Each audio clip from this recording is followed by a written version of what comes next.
You want to do an intro, or should I do the intro? You do the intro. All right. Well, we're here today with Michael Ian Black, author of this book. Let's see if it does the fancy like autofocus. Did it do it? Yeah. I'm really excited to talk about this book. As those of you who are watching know, I'm talking to all the people whose books I read that while I was writing Father Figure, and so I thought I'd start with this one. Welcome, Michael. Glad to have you. Thank you, Jordan. Hello, Amanda. Where are you guys, geographically speaking? We are in Philadelphia. Okay. You're in Connecticut, I think I read. Yeah. The wilds of. So I got your book. I was probably about 75% of the way. When it came out, I know when it came out because I was reading in the hospital. My son had a broken arm, like the summer, right? I think September. Okay. Does that sound right? Is that what? I could be wrong. I don't remember. and I remember getting it, and I remember looking through it, and I remember my first response was, "Oh shit, somebody else beat me to it." But I think I reread it. I just reread it in prep for today, and I had a very different experience reading it the second time, I will say, because I wasn't going, oh no, I hope I didn't write anything that he already. You're saying this time you hated it. Okay, that's fair. That's totally fair, Jordan. No, I liked it. I think we wrote very different books from a very similar mindset, and so they're very similar in some ways and very different in others. Mm-hmm. But the thing is, I got to talk about the hat cover thing. Yeah, actually, I've got a question. When you saw the cover of Jordan's book, be honest, were you like, oh, I think he might be ripping me off a little there? No. I didn't think that. Maybe I'd be more protective of it if the hat was my idea, but it wasn't. And when I first saw, both of us have what do you call them? Ball hats, trucker hats, baseball caps on our covers. There's my dog. I had to really think about it for a second when they presented me with the idea, because at the time that baseball cap, no matter the color, was so closely associated with a certain political figure. And I just needed to take a pause and think to myself, is that going to be a problem?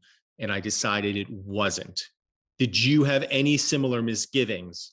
Oh, I had a lot of my first misgiving when they showed it to me was it's going to look too much like Michael Ian Black's book.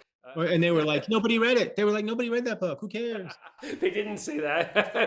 The second misgiving is like, I just don't like baseball hats. Like I don't wear them. I'm not a big fan of them. And I'm not a sports guy. I've never been a sports guy. And so like, I thought I had to really get over my own, like how do you feel about sports? It's such a broad question. Like in general, I'm not like a huge sports fan, although there have been periods in my life where I've followed certain teams and certain seasons, and narratively, I love sports. Like I'll watch any documentary about any sport. I'll watch any documentary about any athlete. Like narratively, sports are perfect because there's just such a gorgeous arc to them. But like to sit and spend 2.5 hours watching a baseball game, I'm just not going to do it. I have in the past. Yeah, I think I have a similar feeling. I mean, in general, I don't really like them. I didn't like them growing up. There was, we're going to get into this because there was all that kind of bro toxic, whatever we want to call all that stuff, which I'm sure we'll have some shared language around, that just felt wrong to me as a kid, even. So it always felt bad. But I agree with you. Like sometimes Amanda will come in and see me watching like some movie. We would just watch, what was that show about the Swedish hockey team on HBO? And she was like, I thought you hated sports. I'm like, I know, but sports movies are a whole other thing. Yeah, I love a sports movie. I love a sports book.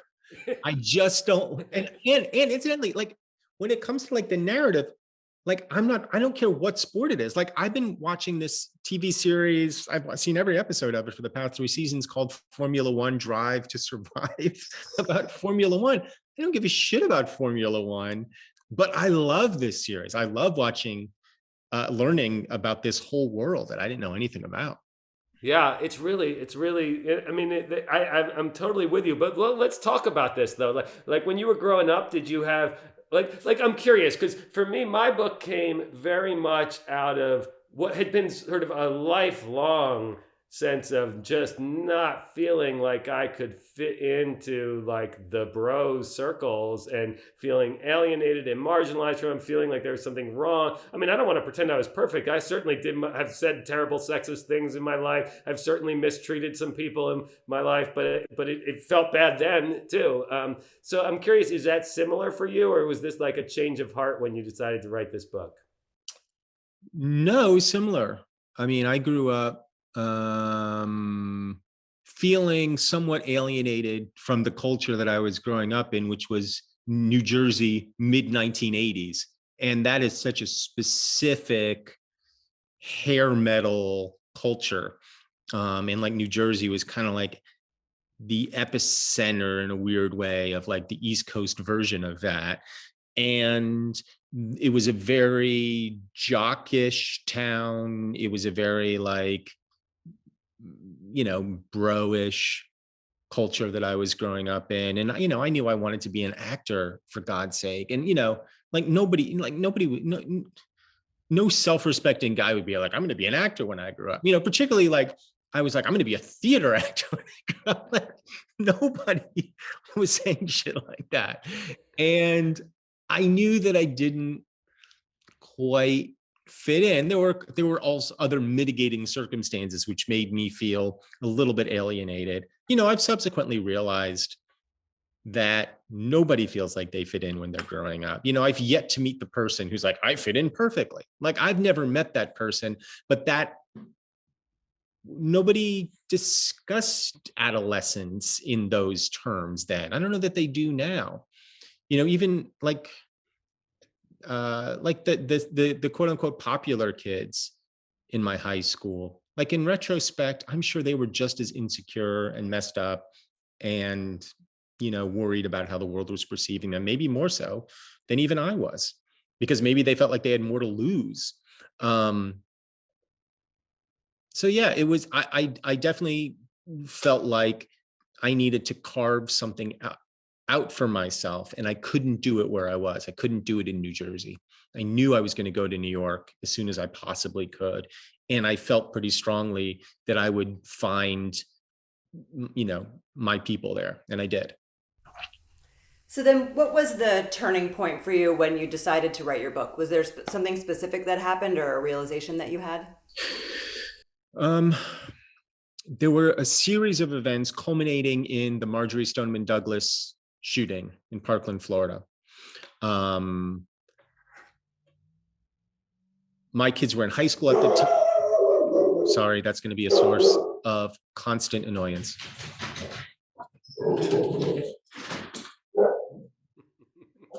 Somebody's out there that they're excited to see. Oh, my wife. My kids were in high school at the time, and I had been very vocal about gun violence their entire school careers since Sandy Hook, which occurred in the town next to mine. And when Marjorie Stoneman Douglas happened, I got on Twitter, like I always do when I'm enraged about something, and railed against guns and gun violence and easy access to guns and all of that, as I always do. And then I started asking the question, which I hadn't asked before, and I didn't really hear anybody else asking. The question is, why is it boys? Why is it always young men and boys who are pulling the trigger? And I just went on a little Twitter tirade about that, saying basically, like, somehow we're failing our boys. We're screwing something up. I don't know what it is. And then I was done with it. I was like, all right, I said my piece. Then the New York Times contacted me and they were like, do you want to write an op-ed about it? And I was like, I don't think so. I'm not qualified. I don't know what I'm talking about. I'm just a comedian on Twitter who sometimes has opinions. And they were like, well, you could try and we don't have to publish it. I'm like, I'll write New York Times. I'll write a stupid op-ed for you. Make it. So I did. And then that came out, and then a publisher approached me about writing it expanding it into a book. And again, I was like, I just don't know. Like, I just don't think I'm qualified. And my editor, who became my publisher, the woman who became my editor and publisher, said, why not you? Like, you've got a son, you've got a voice, you've thought about this stuff. Like, why not? And I was like, all right. Like, really reluctantly. Like, I was really reluctant. I was afraid to do it. I was afraid because I thought I'd look like a fool. And I was afraid because I didn't want to seem like a celebrity with a cause, which is like the most annoying thing in the world. And I'm already annoying enough for other reasons, like to then be celebrity on a soapbox. I was just like, I don't know. But I wrote it. But they convinced you anyway. They convinced me anyway. And, I'd like to say it was just because they offered me so much money, but that wasn't the case at all. Well, in the end, after you wrote it, were you happy about it? What was your feeling? Yeah. As you know, having just written a book, books are have such a long gestational process, and there's so much, at least in my case, doubt, fear, overconfidence, underconfidence. And by the time it comes out, it's been such a long process that it's almost like I had to rediscover my book when it came out, and then doing events and talking about it made me sort of learn more about what I was trying to say than what I had even said. And in that respect, I'm really grateful, because I feel like I've learned a lot about myself having written this book, and it's had an impact on my life. Yeah, was it in terms of the impact on your life, in terms of the self-reflection? Like, I have to say, I thought when I wrote this book, when I was like, I'm going to take on fatherhood, I'm going to take on masculinity, I'm going to take on manhood, I'm going to unpack all of that. I was like, this is going to be easy. This is going to be this is the hardest thing I ever did in my life. It was excruciating level of self-reflection involved, and acknowledging my own shortcomings. Did you have a similar experience? Oh yeah. Well, the only dissimilarity was I thought going into it, this is going to be impossible.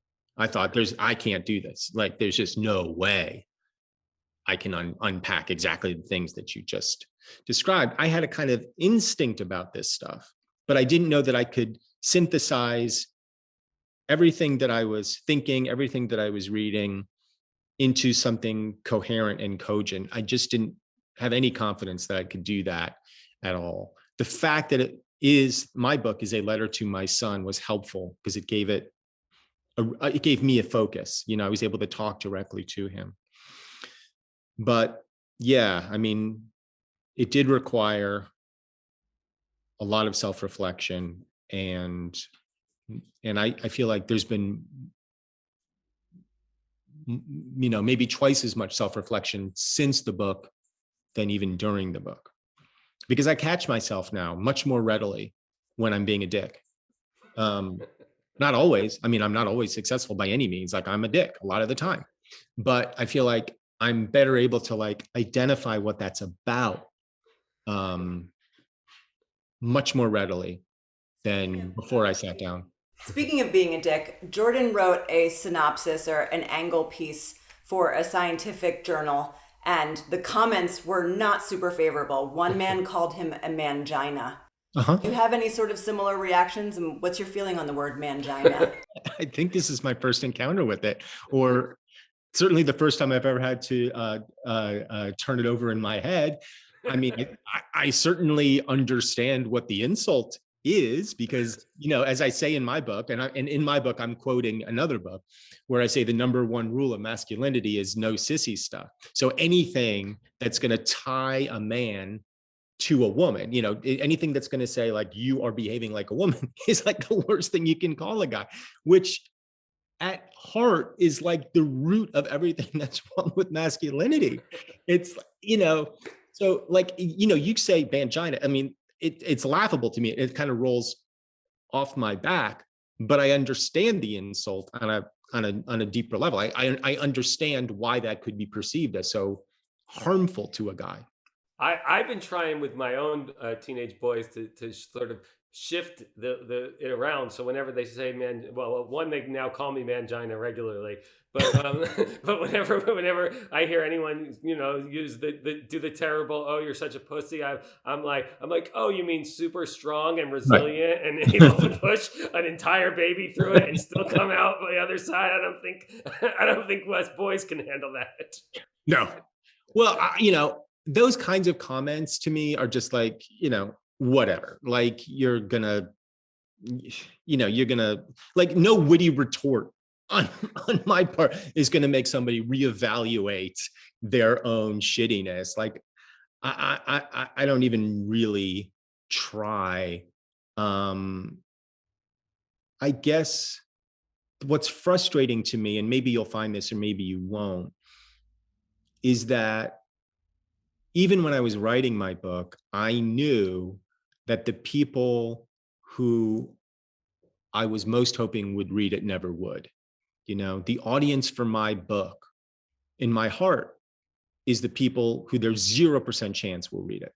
You know, I, and I didn't feel like I was necessarily singing to the choir, but I felt like, these are people who are already going to be somewhat receptive to what I have to say. There may be things in there they disagree with. Obviously, that's fine. But the guys who I would really like to reach out to and talk to, I just feel like aren't going to be receptive to what I'm saying at all, even though I feel like they would agree with most of it if they would let their guard down enough to talk about it. I'm totally with you on that. I mean, I feel so. I feel so much like I haven't yet met. I mean, I know that there are some people who exist who are really the terrible ones, but I don't.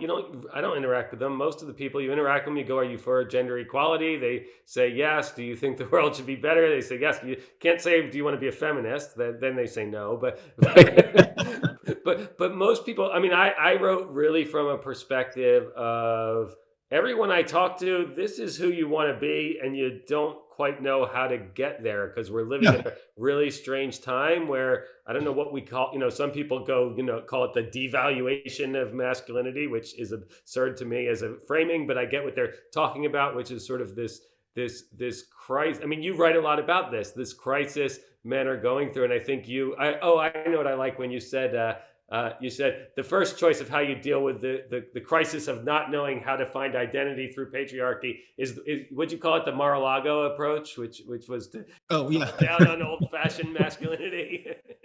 Yeah. Because that's, right now that's ground zero. That's like where there's a rooster strutting around and there's a lot of hens supporting him, and going, yeah, yeah, that's who we should be. That guy. And, you know, there that is a certain model of masculinity, no doubt. Yeah. I think it's a really poisonous one. So how successful do you think you were in getting the curious, the fringe, to read your book? Probably 0% successful would be my guess. Somewhere between 0 and 0%. But that being said, I knew that going in, and I never thought I'd reach those people directly. But what I thought might happen is there would be people who were somewhere in between me and those dudes, somebody would read this and they have a brother who they want to have a conversation with about this. And maybe my book and books like yours and similar books will give them a little bit more grounding from which to have that conversation, make them a little more empathetic towards the person who's maybe not willing to have the conversation, not be so reflexively moralistic, which I think, I can be sanctimonious, but having written my book, I feel like I gained a lot of sympathy for men too. I gained a lot of sympathy for men who do feel themselves kind of trapped in a masculinity that they maybe wish they could break out of.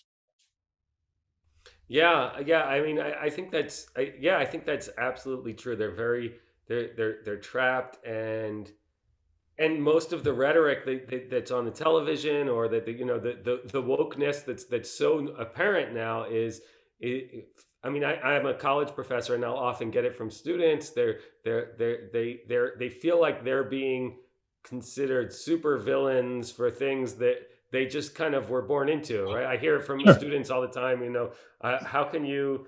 It's not my fault. I'm a white man, right? Like I never tried to do any of those things. I Mhm. didn't. It's just what is, and I think that's a hard position. And I don't think the media, I mean, I write about this in Father Figure. I think what's happened is we sort of have assumed that the experience of patriarchy for men is just the reverse of what it is for women. So women feel subjugated, so we assume men must feel dominant, and men don't feel. I mean, maybe Donald Trump feels dominant, but most men I've ever met feel inferior, or wondering why they're not getting all the privileges they've been promised, or Mhm. wondering why they're not earning. They think they're entitled to things they don't have. Mhm. Yeah, I think that's right. And I think it's that fear and that sense of inferiority and um, that grievance that actually informs so much of the bilious behavior that we're seeing. It's not that men feel dominant and want to dominate. It's that men feel terrified and are trying to deal with that terror.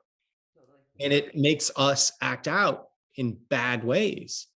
You know, I sometimes think about celebrities, because it's my business. And most celebrities you meet in your life turn out to be really lovely people. And one of the reasons they're able to be so lovely is because their status in the culture is so high that there's a kind of magnanimity that they're able to exude because they are the dominant force in a way, and they can be the benevolent dictator. You know what I mean? If you translate that idea to sort of what the patriarchy that you were describing, then we can imagine a world in which like men were these magnanimous, benevolent dictators of the women beneath them. And that's not the experience that any of us have, men or women. What we see instead is a kind of constant power struggle, a constant clawing, a constant yearning to get ahead or to even just stay afloat more than anything. Nobody in this culture, I think, particularly feels high status, or a vanishingly small number of people. And there's good reasons for that. We're pitted against each other constantly. The nature of our society pits people against each other. And I'm not going to weigh in on capitalism versus anything else, but I think it's undeniable that the way the world all of us are brought into is fairly dog eat dog. And for the longest time, men felt like their role was to protect and to provide. And when men feel that they are being deprived of that role, they're going to lash out, whether they are or they aren't, whether in actuality they are being deprived of that role or they're not, they're going to lash out. And I think we've seen consequent behavior of that fear. Mhm. Well, that's why, we're a second marriage, and we've been together for 10 years. And for the first 9.5 years of our relationship, we lived separately. And it was the best thing for both of us. We only moved in together because of quarantine. I have to say, I can see why the living separately, because oftentimes I would say, hey, Jordan, let's move in together. And he's like, no, I don't want you to become in that subjugated wife role. I really like that we are both whole, independent beings. And it was awesome for us, but everyone else looked like we were crazy, and no one ever really understood it. But Well, look, Woody and Mia did it for years, and that turned out great. Yeah. No misogyny at all there. Well, you sort of scratch the surface here, and I won't make you talk about capitalism versus anything else. But one thing you do talk about a lot in the book is I think you call it, the language you use is the self-made man myth, the sort of individualistic. I don't know. Can you say a bit about that and how you connect that with that question of manhood, masculinity? And well, so I'm in my book, I'm talking specifically, and my book specifically is dealing with like white American male masculinity. It's kind of the only thing I mean, if I'm qualified to talk about any aspect of it, it's that.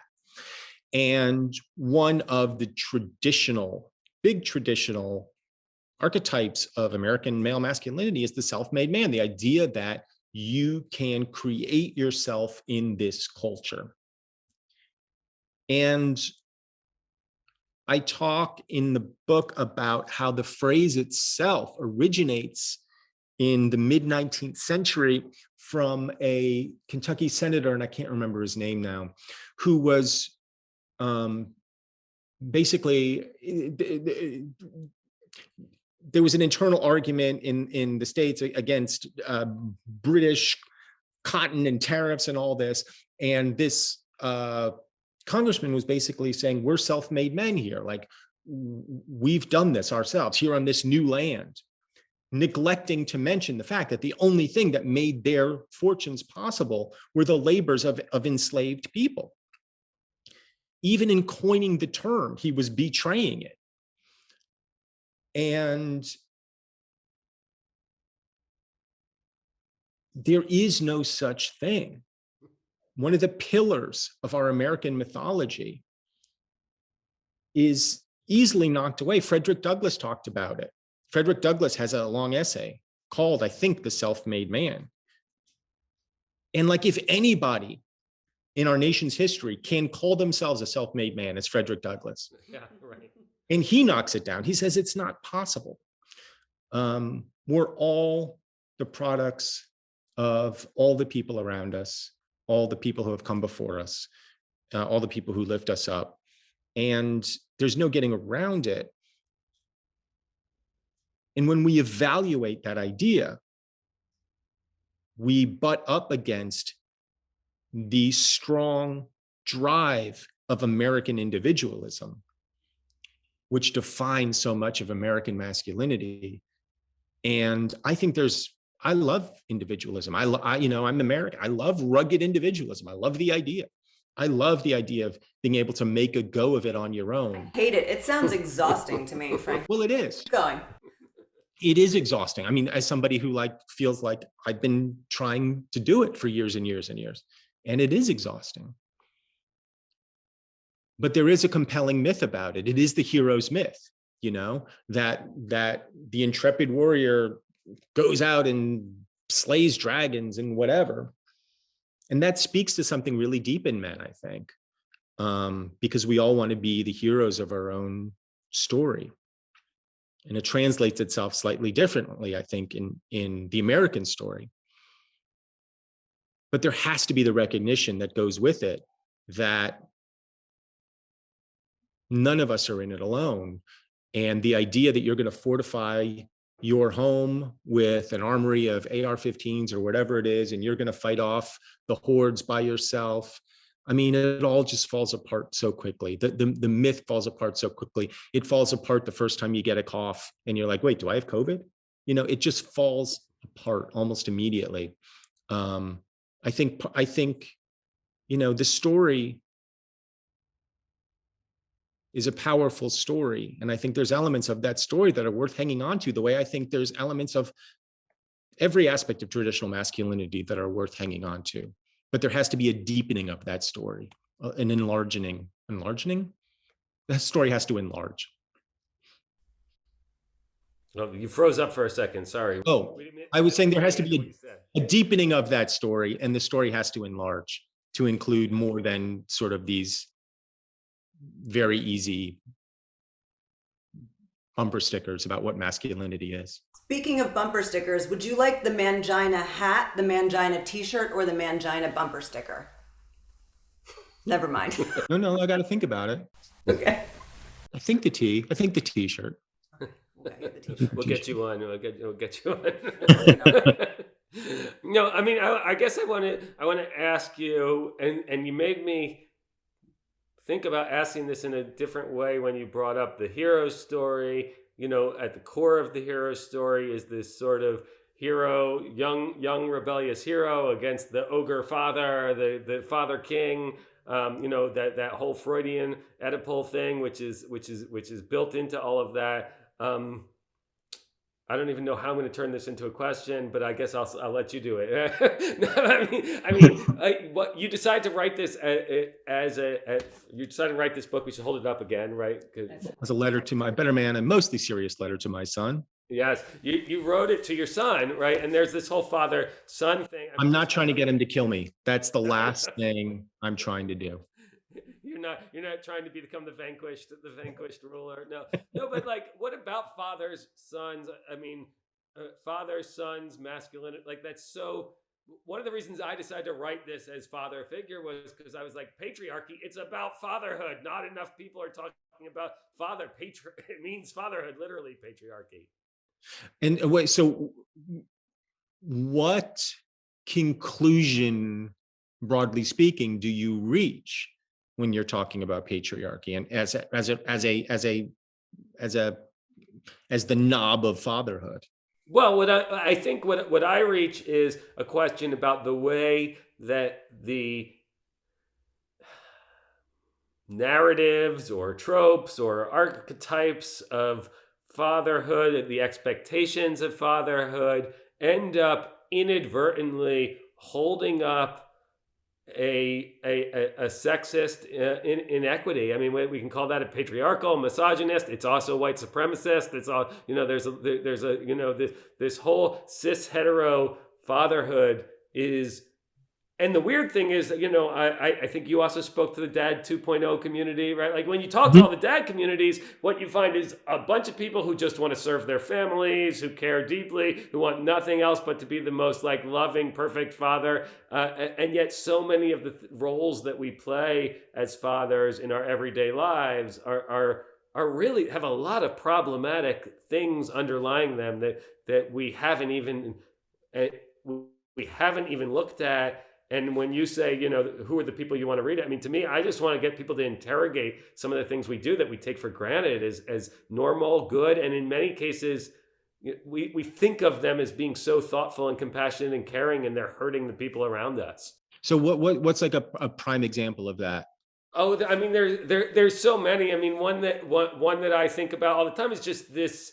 Well, I think I quote you in the book. One, you have a great line about cutting the cord in your right. Which, of course, this whole cutting the cord, separating the child from the mother, is like deep in fatherhood mythology. We're supposed to make them see the real world with our tough love and make them not be over nurtured, right? Not coddle them, not, you know, make them not afraid of failure. That's what dads are supposed to do. We're supposed to be we're supposed to mirror the real world's apathy, right? That's our job. We're not supposed to, and we do that often from a place of stewardship, right? We do that, or I don't even do that, but many fathers do that from a place of all I want to do is nurture my son or my daughter into being the strongest person they can be. But meanwhile, we're reinforcing so many of these really this rugged individualism idea, right? This idea that actually we need to make you not dependent on your mother or your sister or your brother or your cousin or your grandmother or even your father, right? So that's one example. I could think of a ton more, but but you'll read the book and then you'll know about all of them. But I guess I wanted to know more about what made you write this as a letter to your son. It was my editor who first suggested it, and I was initially resistant. You know, she was like,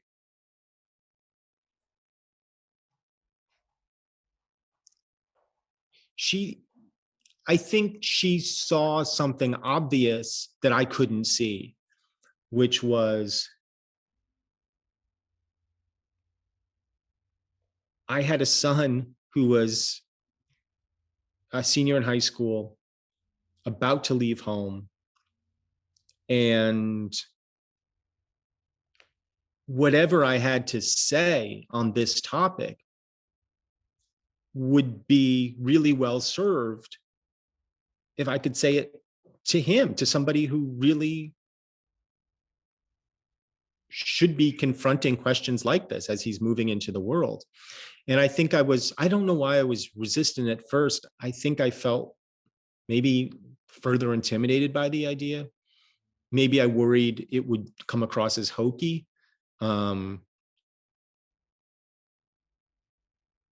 as an experiment, I sat down and tried just like speaking to him.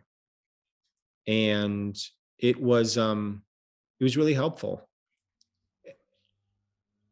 Additionally, one of the first things I found myself writing as I was writing to him was a kind of, I think the way I started writing, literally the way I started writing was saying like,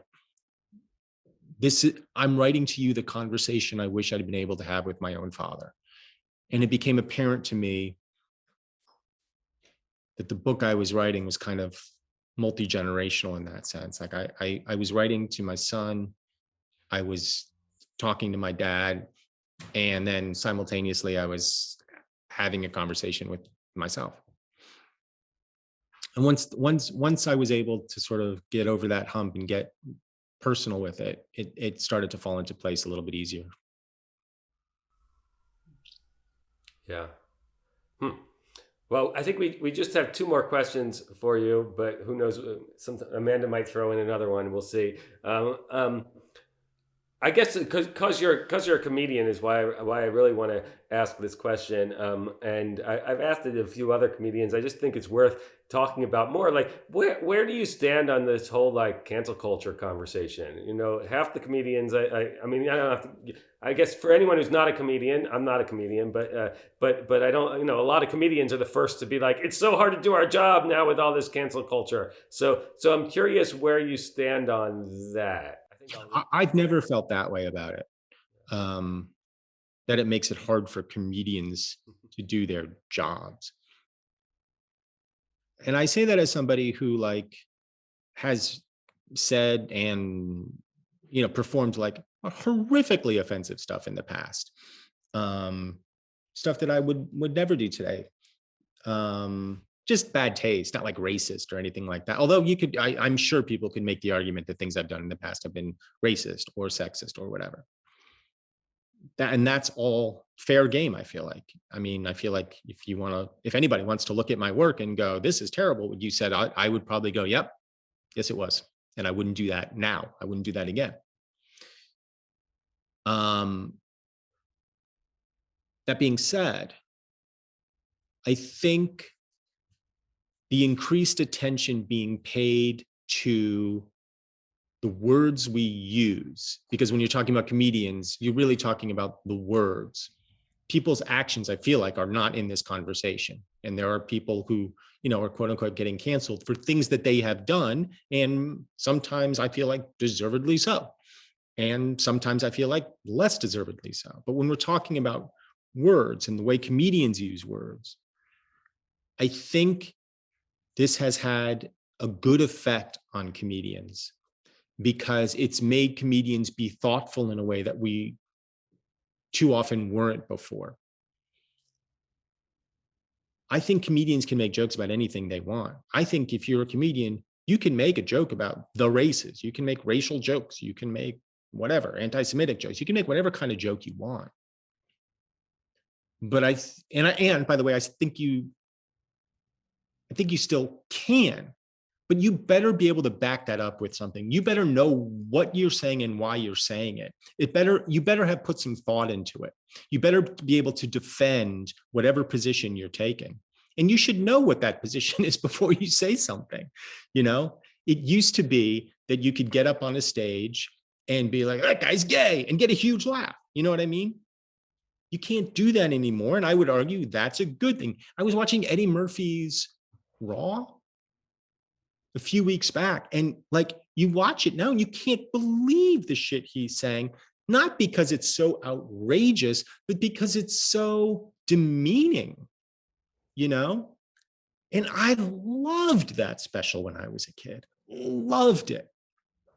Thought it was the funniest thing I'd ever heard. But looking at it now, you go, I wish you'd examined that stuff a little bit more. You could have been just as funny, if not funnier, if you had. So I can't say I'm a fan of like cancel culture, whatever that means. It's such an amorphous term, but I am a fan of comedians in particular being more thoughtful, just thinking things through. Yeah. Yeah. And also, I mean, I really asked you, but I'll say my opinion on it while we're on the subject, which is that people have been, I mean, there's a lot of people who start out canceled, right? Like they didn't even get, like you changed your name, right? Because you were afraid you couldn't get the same, you could be canceled instantly or at least seen differently if you use the name Schwartz. Is that Schwartz?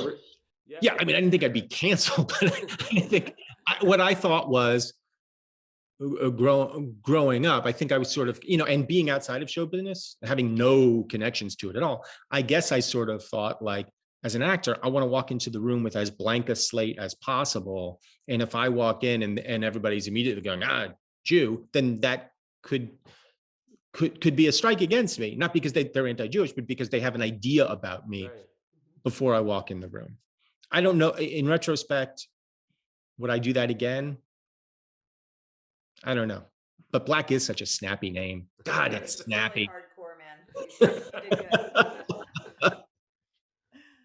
All right. Our final question is: we have in addition to feminism, we have a movement that we're working on. We want to see if we can get you enrolled. Okay. Sure, I'll sign up for anything. I don't care. You don't even need to hear that. No, here's what it is.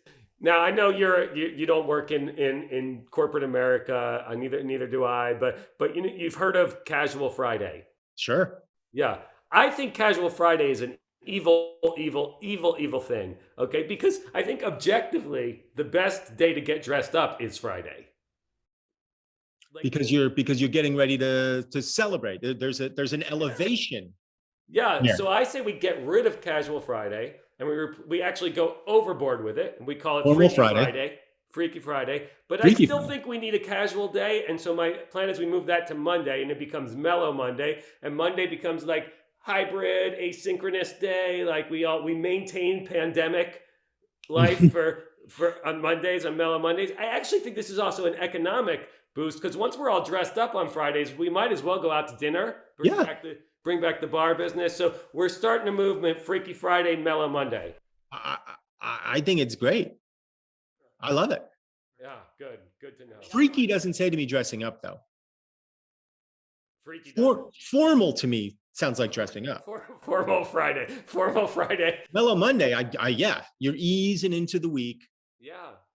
Building towards your Freaky Friday. Don't even schedule a meeting on Mondays until like afternoon, right? Like if you happen to make a phone call, fine.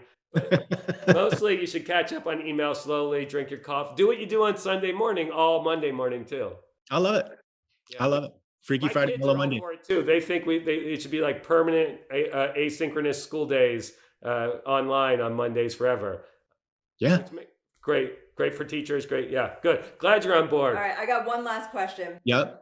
So I was listening to some of your work yesterday, and I heard the part about when you're on the beach, you look like somewhere between a 12-year-old girl and a 14-year-old Mexican boy.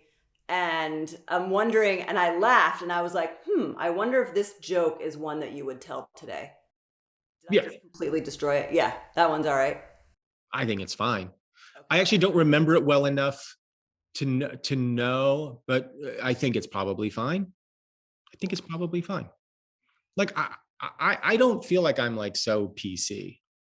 And I'm not I'm not concerned with offending nobody, meaning like I understand, like as a comedian, like sometimes people are just going to be offended.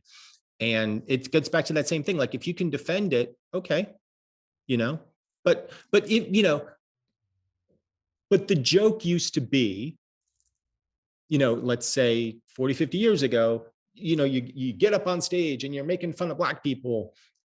And the joke ultimately, if you distilled it all the way down, is because Black people are dumb. Like that was the joke. Like that was sort of the pole that you were planting and that you would have to defend. I don't feel like I make those kinds of jokes, and I never have. I feel like I feel like I have definitely like said things that could be either misinterpreted or badly interpreted or were poorly worded or maybe like revealed some blind spot that I do have. I think that's happened. And when my attention's called to it, like I try to look at it. I try to look and see, wait, did I screw up here? Did I like say something or do something that I thought was well-intentioned but wasn't? And sometimes the answer is yes. And I think that's okay. It's important to like self-interrogate. It's important to look for your blind spots. You don't know they're there until somebody points them out. No, I totally appreciate that, because I think for those of us who are not professional comedians, sad for us, that we don't necessarily have those distinctions. And so when we're listening to comedy, we're like, should I laugh at that or should I not? Like, for you, reinforcing that you have to be listening for what's underneath it is really important. And I appreciate that. Now when I laugh, and sometimes I laugh when I shouldn't laugh, at least I'm going, why are you laughing? And why is this actually funny, or should you be laughing? I think the point was the core of that joke is just his own self-loathing and yeah, of course, the image. Yeah. Oh, look, 90% of what I joke about is about my own self-loathing. So that's why I feel like I probably haven't transgressed too badly in the world, because it's, you know, I'm transgressing against myself more often than not.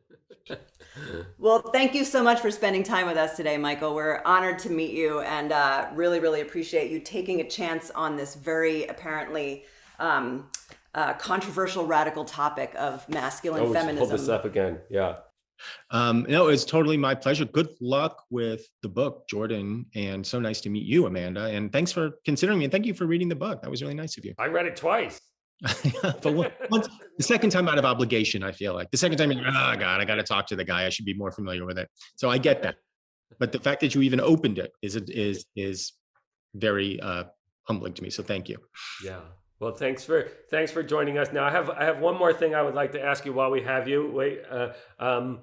So when I do these, I like to, because I'm also a college professor, and they're all online. So when I have someone that they might recognize, I like to do a little like 5-minute clip I could put in the online class too. So I don't know what we're going to talk about yet, though. What do you think about the Odyssey? The book? Yeah. I think I read parts of it as a sophomore in high school, didn't understand it or enjoy it. How about Plato? I have you read Plato? What I have read of Plato, which is minimal, I should say what has been explained to me of Plato, I have loved. Oh, in what way? I love the idea of these like dialectical conversations, like these sort of dialectical philosophical conversations. I find them like a fun way to like think about stuff. And later philosophy, which I have tried to read, but like not really since college, I found so dense and like masturbatory. I'm like, ugh, you know, just I just want to get away from it. But I feel like with the Greeks, it was sort of like they were going, well, wait, let's just think this through step by step by step. And I'm like, okay, I can follow that. Would you not agree? I would. Would you not agree? I would. I'm like, yeah, I would agree. Like they're just leading me in a way that makes me feel smarter than I am. What's the like classic book you're most likely to lie about having read? Oh, I don't think I would ever lie about having read a book. I don't have any like, I don't think I have those kinds of pretensions. But let me think, there must be something. I don't know, do you have one? Oh yeah, I lie about, I mean, I've barely read any of the books I teach. I just, lie. Of course, that's how. Did you ever read Don Quixote? No, but I watched but I've seen Man of La Mancha, so I feel like I've read Don Quixote. Oh, you should read Don Quixote. I mean, you'll like it. It's incredible. It's incredible. Right. I mean, I'm saying all right, and maybe that's a lie. Maybe my intention of reading Don Quixote is a lie. Okay, Jordan, Amanda, absolutely. Next question, please. All right. I think that's all. I have to ask right now. Anything else we need to ask, Amanda? Nope. I think we're good. I'm sure I'll have a million questions after this is over, but that's what Twitter's for. Sure.